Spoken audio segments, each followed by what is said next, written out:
There. So I'm living in Latvia. I was born here, it's my motherland.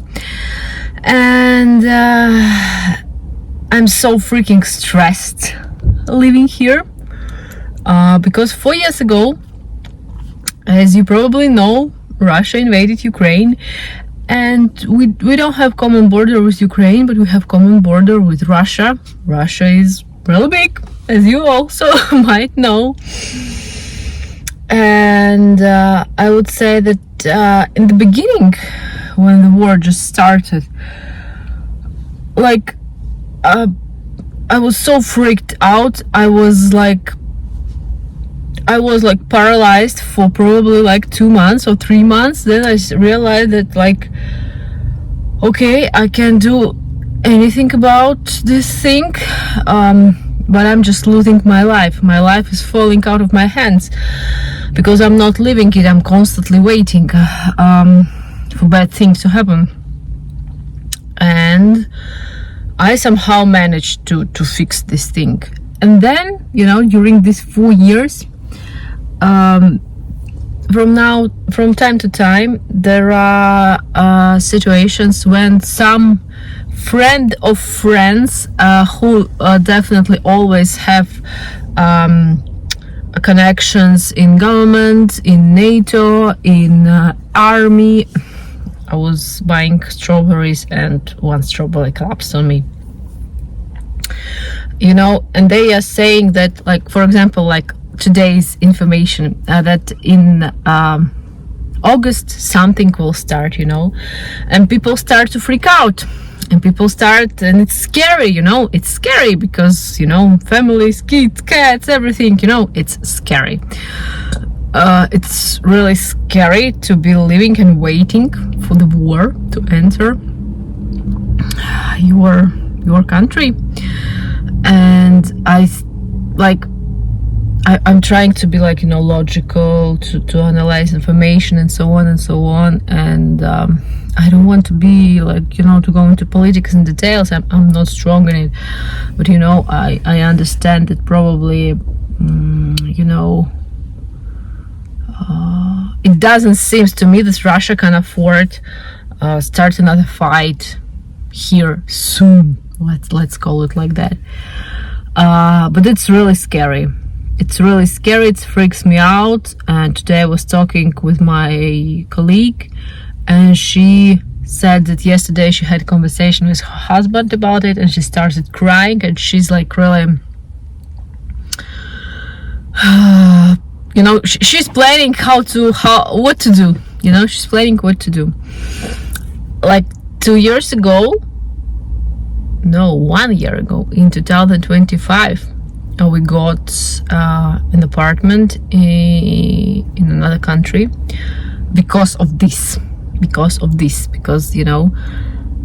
it feels safer when you have an apartment in another country, and if something happens, you can get there if it would be possible. But it's actually really scary because we are living in 21st century. Why do the hell we need in Europe, especially in Europe, we need to think about and speak about these things? Because, well, we are a developed country, we as Europe as well, we're thinking about business, about development, about health, education, how to improve things, how to help people live better, and so on and so on. And then there is basically these things that you can't control, and it just, we already had a few accidents with drones falling on the territory of Latvia. Luckily, they I guess was 2 or 3 cases.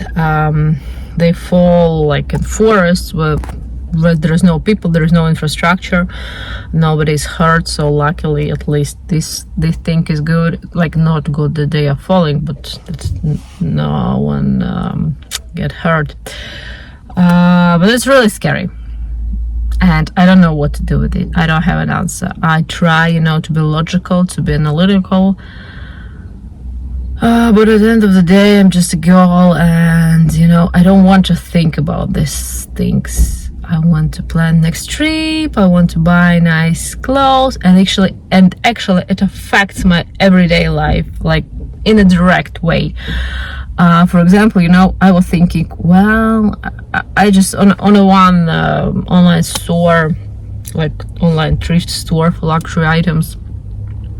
I just yesterday put in my basket like one t-shirt or blouse and a skirt, and I always do it this way. I put it in the basket, and I need to oversleep with this idea of buying or not buying. And today I woke up and I'm like, okay, I'll get to the office and probably I will order it, because I like it.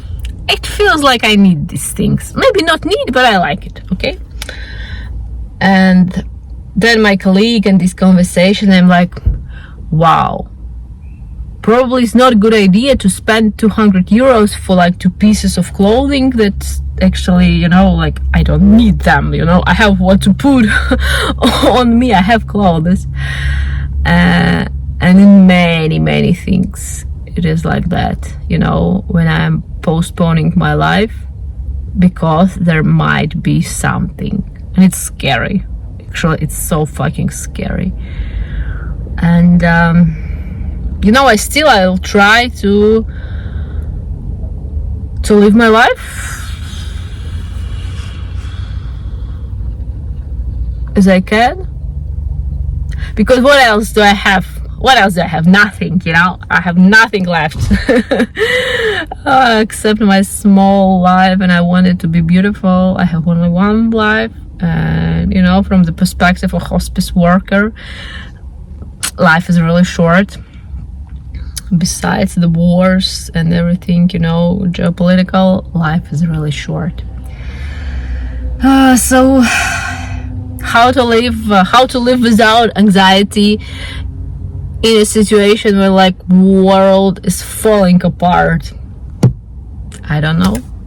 I just absolutely don't know. That's why I'm going home right now, making myself tea, grabbing my cats, and reading the book.